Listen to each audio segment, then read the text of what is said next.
Tell me when we're rolling, Perry, and we'll get this going. Oh, we're recording. Oh, fuck. Hey, it's Summer Rayne here for another episode of the Scandal Sesh. It has been quite a long time since we have been here. But first, let me introduce my wonderful co-host, my little baby, Perry. Hey, Summer, what's up? Did you forget to get in drag for this today? Oh, damn, that is your drag. Just kidding. You look beautiful and sunny, and I'm just trying to pretend like I could roast you.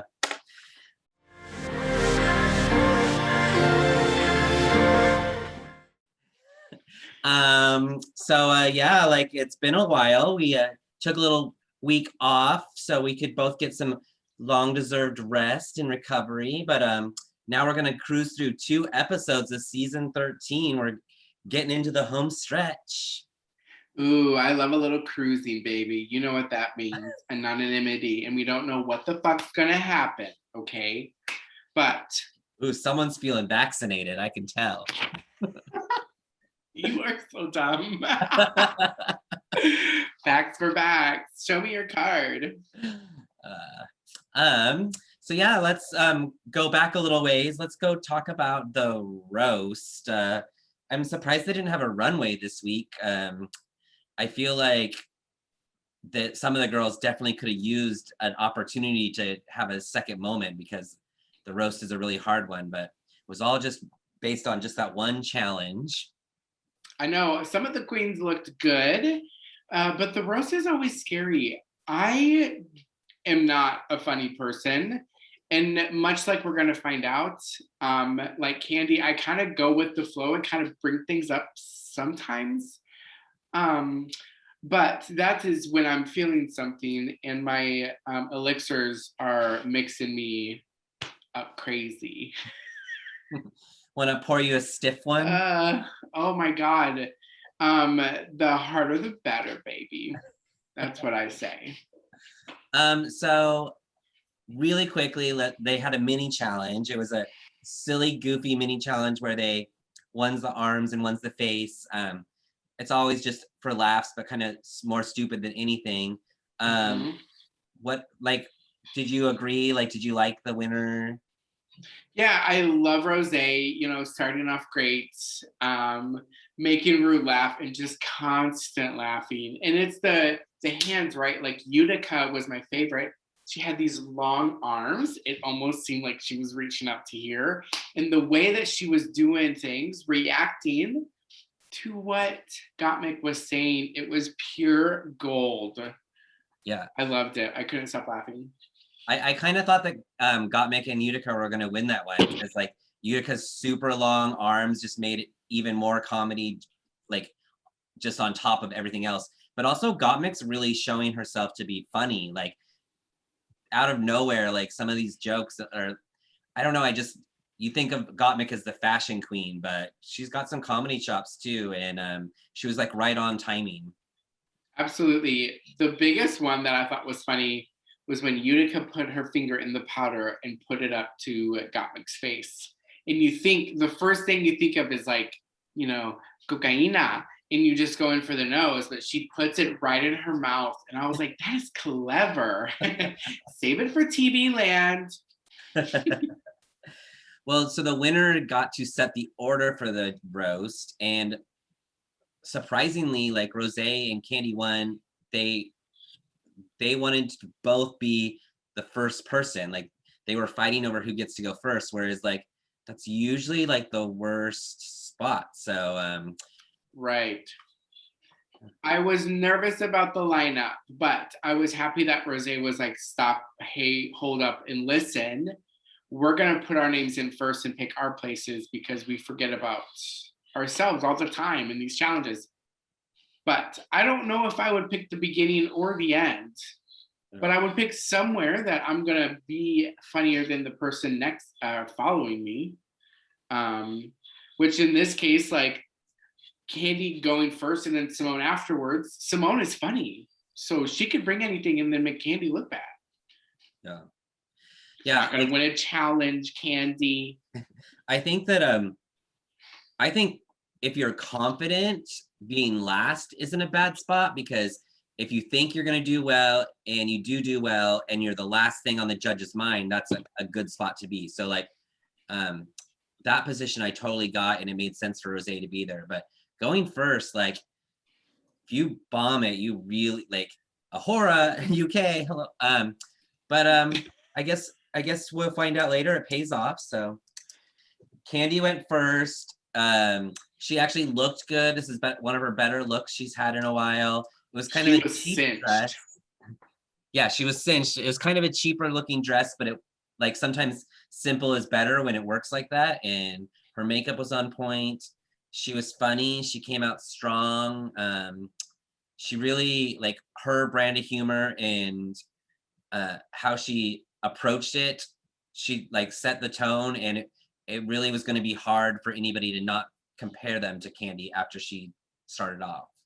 She did it right. She said, listen, I'm not good making up jokes, so I'm going to make jokes up on the fly. I'm going to go first. And now everything that is said after me, if something's repeated, they took it from me. The judges can take that. Candy was smart. She's like, I'm going to put myself first, even though Simone might be great next. But I'm going to go out there looking great. She was so cinched. She looked so good. But something about like it was kind of repetitive, like, haha, bitch, haha, bitch. It's Candy's personality. She doesn't do it all the time, even outside of drag. So she does bring it up to her advantage. But it was definitely too much of that. But it was great jokes. Yeah. Bitch. So next was Simone, and Simone looked good in her gold dress. It was, I feel like at this point, like they've worn all they have, so like they don't have a lot of extras to wear. Like I don't think anybody came out tonight looking stunning or looking amazing, but she looked good. But she did not do so well. She was like, we thought she was going to be funny. Even during the rehearsal, I kind of thought they were setting it up. So like, oh, look, she's going to do so bad in the rehearsal and then she's going to kill it on stage. Nope, she did bad in the rehearsal and she did exactly the same bad on the stage. I mean, we were able to finally see everything put together. But in rehearsal, I was very scared because it was very much like, I'm going to say it. Oh, it's because of this and it's because of that. And I'm explaining it. And then it's like, how are you going to do that during an actual set? And Simone looked amazing. And we'll see later on that she can really turn it in a dress and done. She never got to anything. It was bad. But speaking of bad, let's also get to Utica. I will say that, like I just said earlier, not anybody really stood out with their looks. Utica actually had a great look. It didn't make any sense at all for the roast. Like it didn't fit a roast theme. It just looked good. But that was about the only good part. Well, no, the only other good part about her whole set was when Lonnie Love yelled, "You're bombing." It was that right there, and then it was like everybody reacting, and then Rue, this is the thing. I have heard that Rue wears sweatpants when she's on the panel. And so when Utica says, Rue, great fashion advice, can you stand up for me? She's wanting Rue to stand up with these freaking sweatpants on. And so when Rue flips her off, oh my God, I lost it. I just lost it. Utica, okay. I have a lot to say about Utica. Utica is roasted and toasted. McDonald's must have gone out of business because here's another ball pit playland moment on her head. Great first joke. And then she just bombs it. She goes, okay, I know, I've dropped my balls, I bombed it. I'm just gonna keep going and kind of hit whatever I could hit. And it was oh my gosh, train wreck. Yeah, what I didn't understand is like when she was doing her rehearsal, they didn't say, we don't think this is funny, or they literally said, no, this is bad, change it. And she didn't change it. But yet those are the same people that are going to be the ones judging her later. It wasn't like some random person was helping them and said, oh, I don't think that you should do this. The judges aren't going to like it. It was literally the judges saying, we're not going to like this. And she still did it. Like, I'm so baffled that she thought that, how did she think it was going to be different? I don't know. And in the confessional, she was like, I'm ready to make this roast my bitch or something like that. And it's like, how do you have all the confidence like that? You know, and they're right. She's a little bit weird because if she likes lip syncing and being in the bottom, and now she's being told to change something and she knows she's bad and she's being mean about it, but she doesn't. Utica, what is going on? I know she made an apology on Twitter though. Yeah. Well, she charisma, uniqueness, nerve, and talent. She proved she had nerve, but that was about it. She wasn't charismatic about it. Yeah. There's no charisma from that. She did get a little bit in at the end where she made fun of Rue and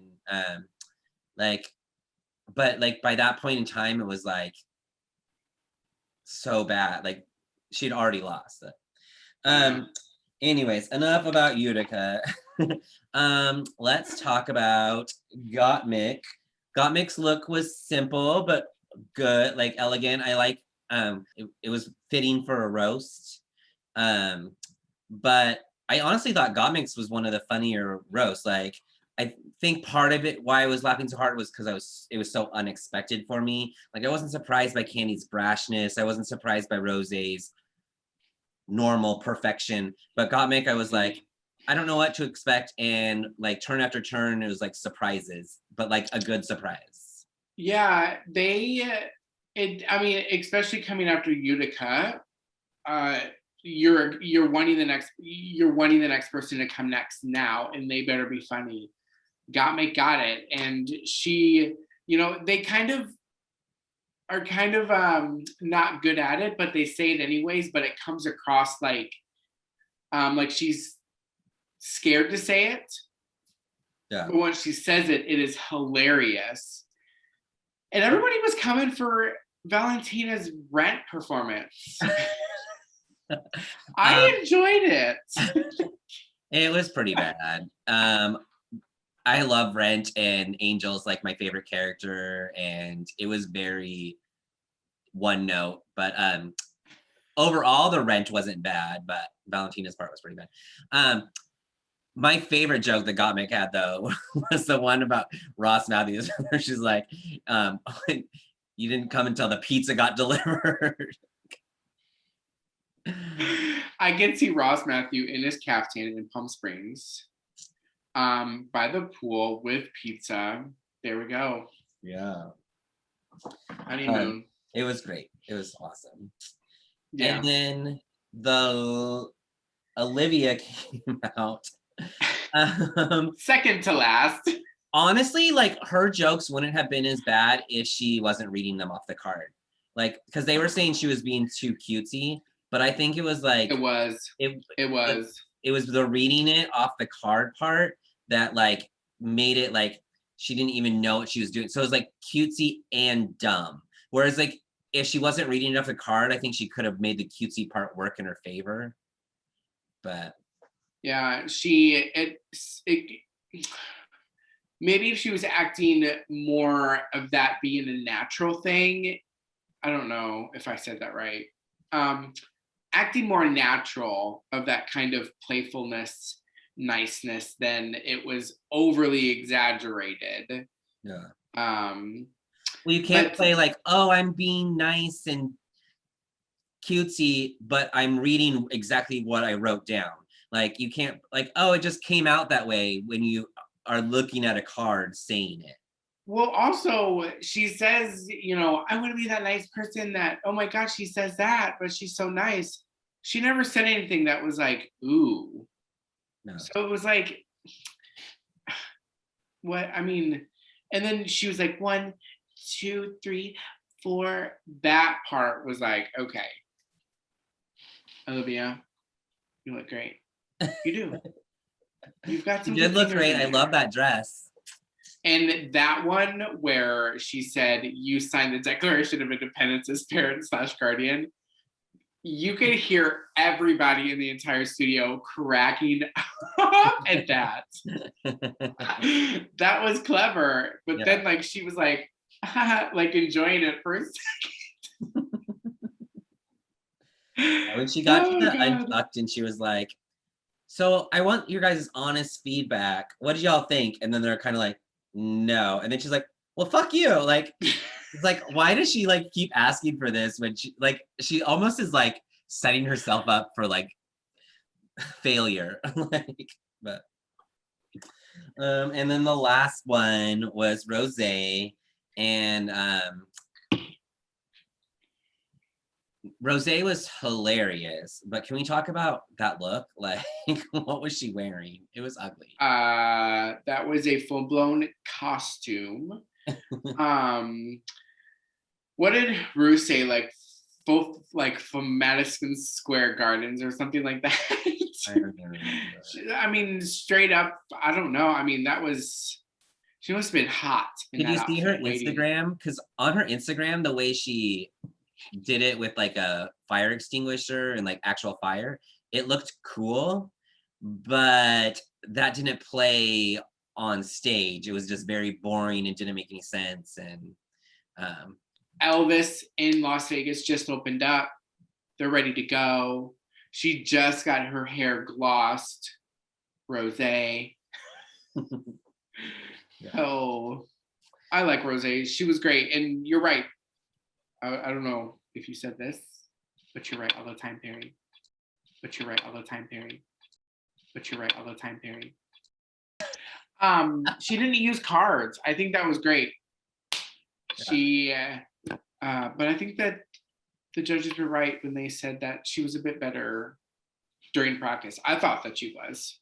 see, and I didn't even remember. Like, honestly, like I just felt like it was exactly what I expected. There was good zingers, good jokes. It was funny.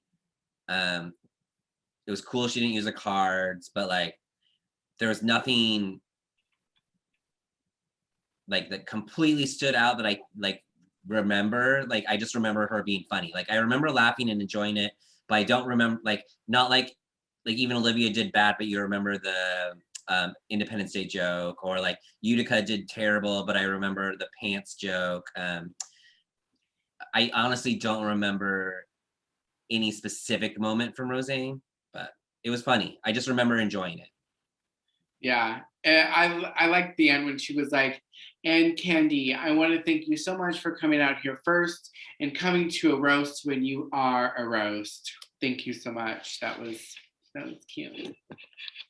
So there's no runway. Nope. I personally think Gottmik should have won, but I'm not mad that, like, as much as I don't like Candy, this will be one place where I say, oh, she deserved it. Yeah, she did. And everybody was so supportive. I mean, you could hear Rose in the back, woo, go Candy. But I would have loved it to have gone to Gottmik. Yeah. And then it's Utica and Simone in the bottom. I completely agreed.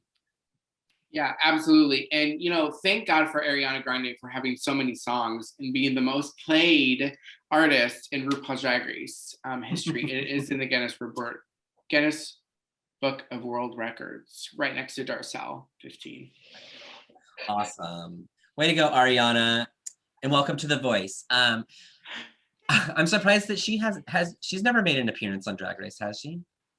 Yeah, she did. Violet Chachki, remember she came out in the Death Becomes Her and she goes with the waist, and Ariana Grande was like, "You look dead, but we were living." Oh yeah, I mean, I think that was kind of before I even really knew who Ariana was. But I wasn't I mean, I'm still not a huge fan, but I wasn't like from the beginning, like, ooh, I can't wait. Like, I enjoy her, but I want to be here. I wish I could be here. Simone and Utica are lip syncing. I hate to see Simone in the bottom, but I love to see Simone lip sync. She just gives so much emotion to her performance. I feel like within a matter of like 2 seconds, I was like, Simone won. There's no way. Yeah, she does. She did this move and they caught it on camera, and I wish I could do it. She was like, she did this move with her nose and her face. She really does the character well, and she just gives all of the emotion in 110%. And it's an Ariana Grande song. So she filled my grande. Utica loses the lip sync, and speaking of Guinness Book of World Records, I think Utica might be the first person to ever flip RuPaul off as she's exiting. Like, and what's funny is the first time that she got eliminated the first episode, she goes, "I'm gonna get you, RuPaul Charles." And then she's flipping RuPaul off as she's exiting the stage left. And it's like, oh my God, Utica, appreciate a little bit. You know, I think that she might actually be more delusional than Valentina. Like, she's so in her head, like in such a weird place. Like, I think that she might like give Valentina a run for her money on delusions. Well, you know, delusions of grandeur. She's delusions of grandeur. She might be pretty close to Tammy Brown. For kooky. Right. I'm in the bush. I'm in the bush. Tammy, Utica, and Valentina. That would be a movie. So let's get into this next episode. Episode 13, season 13. And you know what that means? Golden. Golden showers. Golden episode. What is in your glass? Just point me to the nearest trough for a refill. See ya, Eagle, later. So episode 13. Wow, there's really been 13 episodes. That's crazy. Do you realize that like this season's not even going to be over until like May? Like, it's going to be 4 months of one season. It's going to be over before May. No, because they have next episode, then they have a reunion episode, then they have the finale. Like, I think that there's like, girl, they ain't gonna have no finale. Not the end of May, but like film it until May. Yeah. Anyways, It's just been a really long time for one season to be on air. It has. It's so long. It's 13 episodes. You're right. That's 3 months already. Yeah. I will say one thing about this episode, and I'm okay with it because I love Simone and she's my favorite to win. But they were really pushing a narrative with Simone this week that didn't really make any sense, because it's not like she didn't win, she didn't lose, but they were really pushing her like story of like breaking down, and like I feel like they want to make sure that we are all like rooting for her. Yeah, and I totally agree. When the episode was first airing, I noticed that there was a lot of Simone time, and that made me think like, is because last episode there was a lot of Utica time, and you know who left? Yeah. She's gone. And I thought that Simone was going to leave, or be in the bottom at least, so they can give her airtime. Yeah. But I kind of felt bad because when they walk into the workroom, she's like, so many people have helped me get here, and I need to make them proud, but I'm like failing at this. I get it. I don't know. I get it and I don't get it. I feel like there's like I saw some of the queens like Jada posting, it's really stressful and you just have a lot of emotions, and I appreciate that. But I also like that makes me mad when they say things like that, because then it's like, oh, so what, you're saying like Joey J and Kimora and all them are pieces of shit because they went home? Like, all the people that worked, you don't think other people worked hard to help them get there too? Like, like, I mean, you got to RuPaul's Drag Race. You should be proud of that. So I don't know. Like, I get what they're saying. I get like your emotions you're going through, but at the same point in time, I feel like when they push that too much, I'm like, you're really kind of shitting on the people that have already gone home, or like, I mean, everybody has worked hard, especially through the yeah. pandemic. Yeah. Probably, I mean, off subject, probably the one that worked hardest is Utica. Through that COVID episode, you saw it. She's like, I made 99% of my own stuff. And she was probably working all day, all nights, because it's 5 weeks that they have to get ready. Yeah. And all of these Well, challenges. since she did it all by herself, then she doesn't have to worry about making anybody else upset. Right. One of the things that also really stood out to me this episode is like, why was Carson helping direct? Like, I don't know. I just feel like when Ross is helping direct, he works like on Jay Leno. He's done a lot. When Michelle's doing it, she's been doing this for so long that like she's seen it all. But Carson, I'm just like, all you did was like help people with their fashion on Queer Eye. Like, stick to the fashion, girl. I don't know why you think that you're a director. Like, I don't know. He loves sitting in that director's chair and he starts laughing and then he starts coughing and then he's talking shit like, oh my God, somebody help her, Molly. She's in Molly Mare. She's in danger, Molly. I just don't think he gives very great advice or like really does much. I don't know. Anyways, off this, I do love Carson. I just the one thing him and Michelle both did that drove me insane was kept making Candy repeat herself. So I had to listen to her scream over and over and over. She did it. I mean, I would have done it too, but I just don't want to hear it. My ears still hurt. She said her voice hurts. I'm like, my ears hurt. Oh my God. All I heard was, I don't know. You know what she said though? Do you know what she was screaming? My beautiful craziness or something.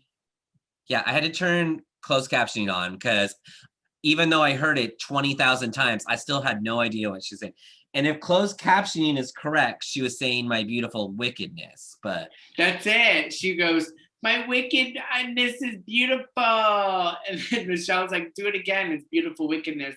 My beautiful wickedness. My wickedness beautiful. I could understand her. I'm a muffle mouth. What? I am a muffle. Exactly. I'm really lazy with my whole body, especially my speech. And I get it. I can understand her. Okay. But I often wonder, like, if she put teeth in, would we understand her more, or would it be even worse? When did your cup just get it full? Magic.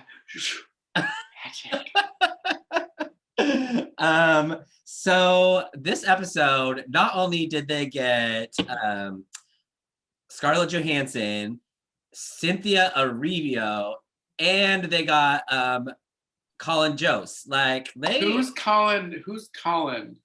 Colin Jost? I have no idea who that guy was. Scarlett Johansson's fiance? Or I think they actually got married. Not it.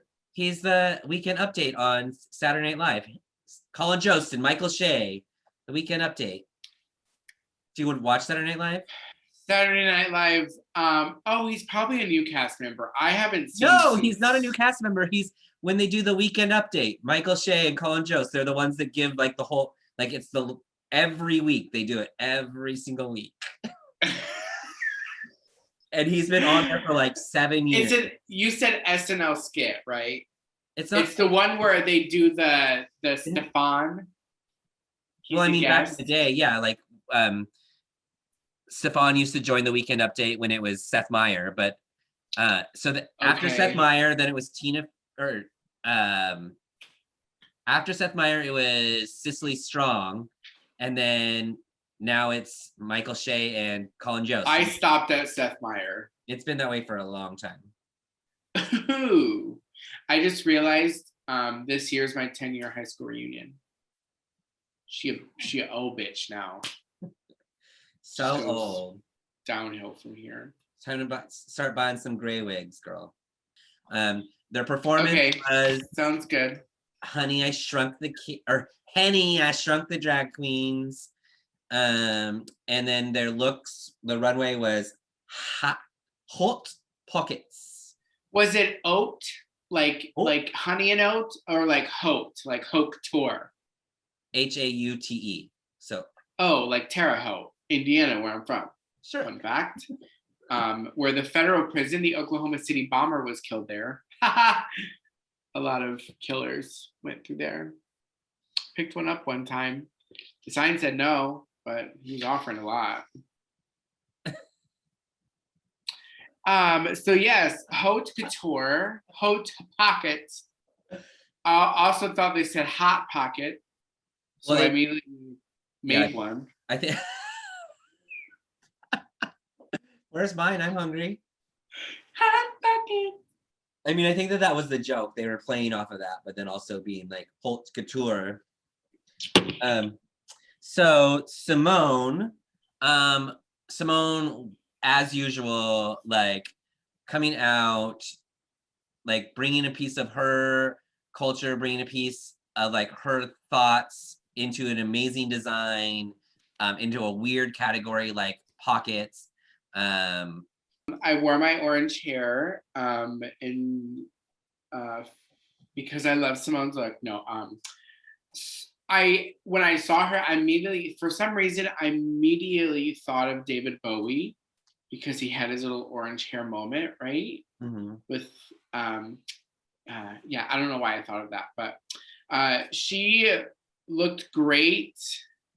It almost, the silhouette, like if you turned off the lights in front of her and just put the lights behind her, it would be like the outline of Gumby. But when the light is on her and shining, it's a beautiful denim zipper moment. And it's a pocket, and it goes with the challenge, and she gets it. And she looks great too. Her performance, are we talking about performances as well? Yeah. Uh-huh. Okay. Performance, let's see. I had a scale of 1 to 5. So 1 being she was amazing, she was the best, she won for me. 5 being horrible. She was the 5 for me. Really? Yeah, in my opinion, she was Dominique Perignon, and it was she was Margarita. She was supposed to be the leader. She didn't give that leader quality, and I wasn't seeing that. She looked great. I mean, but like the character said leader, but like that was just like one of many traits. Like I think that like she was also supposed to be smart and like witty. I don't know, like I Cynthia Arribio said her subtlety and her nuance to her character, and that's exactly what I was thinking. Like she didn't do everything, like she didn't like punch you in the face with certain things. She did it just the way that was like made a point.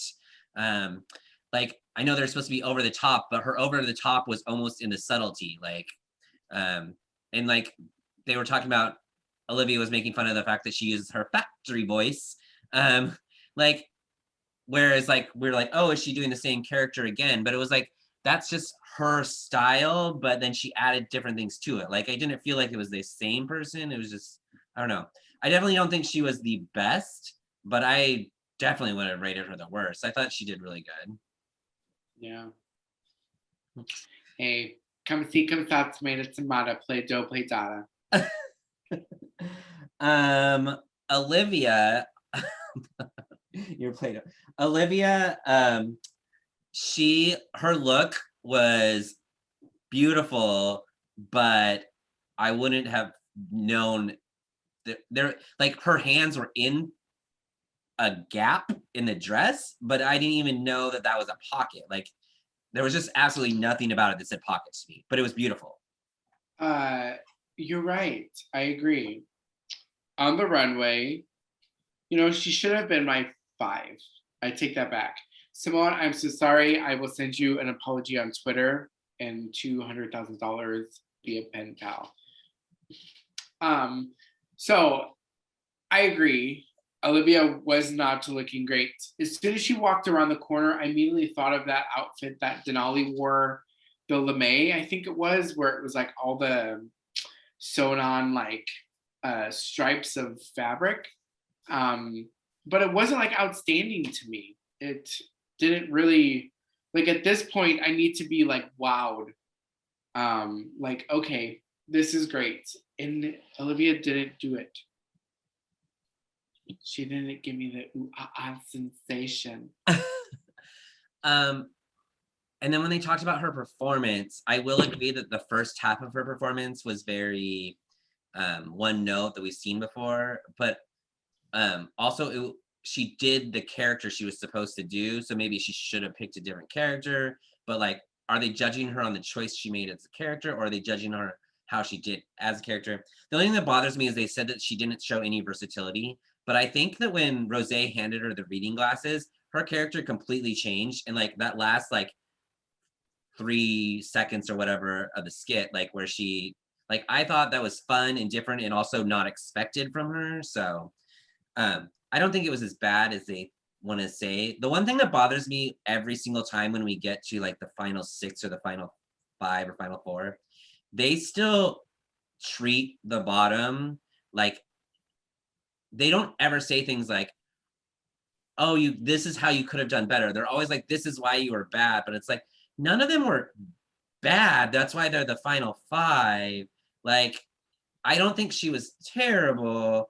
I just think other girls did better than her. Like, she, in my mind, was the worst out of those 5. Was she the worst ever? No. Like, so I don't know. Yeah. But much like the cliche little moment of it's you got to take everybody together, and sometimes you've got to, now that there's so less, it's so easy to point out those mistakes, those differences. Yeah. But that's the way the cookie crumbles. Rosé's mod dress. I'm so happy that we got all the like crappy looks out of the way early on, like the ruffles, and now we're starting to see some amazing, like, Candy or Rosé's lucky she stuck around long enough to show these outfits off because they're incredible, but the stuff that she was showing us earlier on didn't necessarily deserve her spot to wear these. But this mod look was amazing. Her outfit in the Henny the Shrunk the Kids video with that pink like latex with the pointy shoulder, she looked so good to me, like a superhero. Like I thought it was going to be like a Glamazon moment where it was the Fifi season 4 finale. That was fun. But then her moment of that Ziggy moment with the mod 60s pocket dress. I mean, so fun. And her stockings are so cute. She was adorable. Yeah, she sold it too. Like, where the way she was, like, she was wearing the stockings and then she came out performing like she was like one of them said Sweet Charity. Like she was like in a musical like that fit that time period. It just like it wasn't really a reveal, but like I was happy that there was layers to it. Like she had the coat, but then when she took the coat off, it was even more pockets. Yeah, loved it. Polly Pocket. Okay, so far on the runway, my top 2 worst looks have been Lala Ree's bag look and Candy Muse's beast look. Coming in at number 3, the 3rd worst look of the runway, Candy Muse. Again, what the fuck was she wearing? This looked like garbage. I thought it was a club kid moment. I was not really feeling the hair and the makeup, the outfit. I mean, I feel like it could have been used as like I don't know, like put pockets all over your face, like do something else. I think it was kind of cool. It looks like Maybe an different outfit colors. that I might don't have know. worn like 10 years ago that probably like worked. and then you threw it in the back of your closet, and then like 10 years later you're like, ooh, we're gonna like show off this dress to like be a surprise and pull it back out again, but it like is falling apart now, it doesn't fit right anymore, like it just. But I don't know, these queens, they plan for this stuff. So where did this idea come from? Did she see it somewhere and then she picked it off the rack and was like, that's good, I'll take it? Was it a designer and actually somebody made this? So do we blame the person that made it? Did it not, like, where's the picture? Well, we can never blame the person that made it, because the person that made it didn't force her to bring it in her suitcase and put it on the show. Like, you're right. So no matter what, it's her fault. Candy, we are asking you all the way here from now till today and all the time, swear hand to God to marriage. Where did you see this dress? I heard someone posted up, like those kindergarten like school boards where like every single student has a little pocket, and then like each day they get like a note put in there like, so and so did good today, so and so did, like the notes are different colors, like they're like, is this what you were trying to do? But like I don't know. It was just terrible. It wasn't even that the concept was bad, it was that it was falling apart. Like on one side, like half of them were like the bows were coming apart, they were like falling off, like it just Was the whole, now thinking about it, her hair was asymmetrical. Was that whole side supposed to be asymmetrical as well? Was it supposed to be like this it was pocket moment? I don't know. Candy, we're asking again all the way from here to the end of time at Hand on Marriage. Where did you come up with this idea? Okay, I will expect your DM in sometime. And then her performance was okay. Like I thought that like out of everybody, it was probably in the middle. It didn't stand out as good or bad. Like there was one moment where she came in and like where she threw the cat in and she's like, have fun with that pussy. Like that was like the one moment where I like kind of got a laugh. But like for the most part, I was like, nah, it wasn't terrible, it wasn't bad. Yeah. It was her same one note behavior, like, bitch. It's the same like Bronx, La Bronx, Latanya Bronx. I don't know. It's just repetitive to me. I don't know. She just doesn't do it for me. She should have been gone way beforehand. She should have been saved in the lemonade moment. And the last one, Gottmik, their look was like they came out with the overcoat, getting ready to flash us, and flash, bing, bing, all these watches. I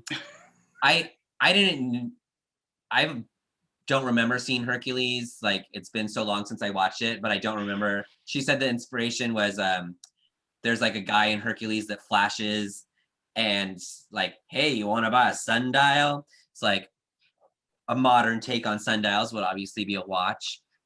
I just thought it was hilarious because she goes, this is based on Hercules, where he opens up his phone and goes, hey, you want to buy a sundial? I cracked up. Oh my God, because I could just imagine this little like scrawny man. Hey, you want to buy a sundial? It was great. Like what I liked the most about it was the details, like all the way down to like if you looked at the shoe, like the laces on the shoe was a watch band, like every single piece was like meticulous. Like at first I kind of like when I first saw it, my first thought was, oh, they just glued a bunch of watches to a dress. Like, but then like when they started zooming in on showing it closely, it's like, no, they're not just like thrown on there. They're very meticulously placed. They're all like very well done. Like every little thing that you could think of like was actually a bracelet. I saw her on her Twitter, they posted, just seeing that dress again is making me think of like how heavy it was. Like, oh my gosh. I mean, Gottmik is a very small person, and the hair, first of all, looks great. Oh my God. My husband and I were like, it's so like frizzy, but it's like really cute frizzy. And her shoes were really cool because it didn't have any heels. So it kind of gave this like futuristic, I don't know, it really went with the outfit. And she looked so good. I wonder where she got all the watches though during a quarantine. Stolen. Oh, and then we're still talking about her performance. With the cat, like that was just, I was dying. Oh my God, it was amazing. The practice was hilarious. I was excited to see what it was going to be like in the actual episode. Yeah. And in the final performance, it was so funny. Yeah, I actually thought that I really liked Simone's look. So I was thinking it was a toss up between Gottmik and Simone for a win. And if Simone would have won this week, it would have been the most wins ever for Queen before the finale. Oh. And if Gottmik would have won, Gottmik and Simone would be tied right now. So I would have been so happy if either one of them won. But they gave it to Rosé. Like, I liked her mod look, her performance just didn't wow me. I think that Michelle and Carson were really sold on, they liked working with her behind the scenes, but we didn't actually work with her behind the scenes. So I don't get that. What I saw was on screen when they were going up the sewing cord, whatever. They all looked natural except for Rosé. Like, I think Rosé was almost trying too hard and it didn't look natural when they showed it. Like some of her lines were funny, but like I just wasn't blown away. Like, I don't know. Hey, we're walking here. Yeah, it was fun. I love Honey, I Shrunk the Kids. I grew up with that. That was my shit. Honey, I Shrunk the Kids 2, everything. And I was happy that Rosé won. When they fed the ant the Oreo in Honey, I Shrunk the Kids, that was like my favorite moment. I just want to I just loved playing it because in the time, like all the playgrounds, they were getting all of these things built in with really big items, like this Play-Doh thing behind me. Not gonna lie, I think it's really shitty that RuPaul asked a second time this season who they think, like, at this point, it's just torture. RuPaul's not listening to them thinking, oh, if you didn't say that, I definitely wouldn't have thought about it. RuPaul already knows who's in the bottom. It's mean at this point. Olivia got ganged up on again, or fair. It just seemed unnecessary. Like, I don't. It is, and it's why go put somebody through that again if it's this close to the end. Like, it's just that it doesn't sit well with anybody who's in that position. Right. The only thing I can think of is I think that it did hurt Olivia even more. Not that they all said Olivia, it was when she refused to like answer. Like, I feel like that was like the moment where RuPaul's like, this bitch is going home. Right. And it was almost like, Olivia, why? Yeah. Why? I do have to agree with Rosé when Rosé, like, as much as I love Olivia and as sad as I felt like they were being mean to her, in the Untucked, when Rosé was like, see how Candy's really fighting? Like, you're not fighting. We want to see you fight. Like, it's the final four. Like, she was just kind of like, oh, I think I should be here. They're like, no, don't say you think. Say you deserve to fucking be here, and all you other fucking bitches aren't gonna send me home. Like, she is almost, I feel like she's almost giving up in a way, like, okay, it's my time to go. I've fought all I could do. I've done all I can. I'm the nice girl. I got Miss Congeniality. I'll be good to go. Team Olivia for Miss Congeniality. Hashtag justice for Team Olivia. I live for Miss Congeniality. Yeah. Anyways, so the bottom two, Olivia and Candy. Needless to say, whether or not I'm a Candy fan, and I definitely am 100% Olivia fan, Candy crushed that lip sync. She deserved to win. She secured her spot in the final four. Not happy about it. I think she should have gone home when she first got eliminated, but that's the way the cookie crumbles. Candy's here. We've got ourselves a final four of RuPaul's Drag Race. Start your engines. So let's quickly break down the final four. We've got Okay. Candy's got 1 win. Not gonna win. Has 2 wins. Rose has 3, and Simone has 4. 1, 2, 3, 4. Like it's like literally ranked. Like wait, how many does Rose have? 3. 3. Yeah. Simone has 4. Candy has 1. Gottmik has 2. Yeah. Wow. Okay, Perry. On the count of 3, we're both gonna say who we want to win out of the top 4. Okay. Mm-hmm. Tres, dos, uno. Got Rose. Really? Yes, and I also wonder who's going to be on the recording.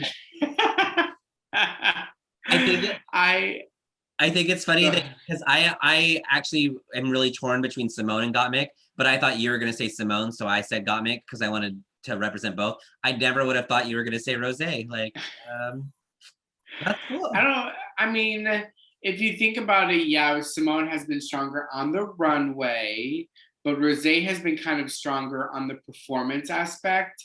And that's what I would kind of want to go see in a drag show. Like, that's my go-to. Like, fashion, yes. I mean, I want to look like Simone. That's my go-to body shape. But not right now. She's the size of my arm. I would be super happy if Gottmik or Simone won. If Rose won, I wouldn't be mad. If Candy wins, RuPaul, right back at you, RuPaul. But no, for real, like, I mean, I do appreciate Rose. She didn't sell it for me this season. Gottmik and Simone are my favorites. It's a dick pic, girl. It's I don't know about NSFW the picture. charismatic. Oh my god. Rose doesn't sell it for me on the charismatic, the uniqueness, definitely the nerve. The nerve and talent Rose's got, but I don't know if she's got the charisma and the unique. Well, we need to wrap it up. It's been a fun episode, and only got a couple more left. So top 4, what more? I can't wait for next episode. I love these. And the little snippet, it was like all of them in like a lingerie moment. And you know it's that music video episode. And it just, I can't wait. I can't wait. It's gonna be hot. Well, thanks for joining us on another episode of the Scandal Sesh. Please don't forget to subscribe. We're going to finish this season up shortly and see who the season 13 winner is. Yeah. Well, join us next episode. Don't forget, again, to like, comment, subscribe, tip us. We are broke-ass queens living on a budget.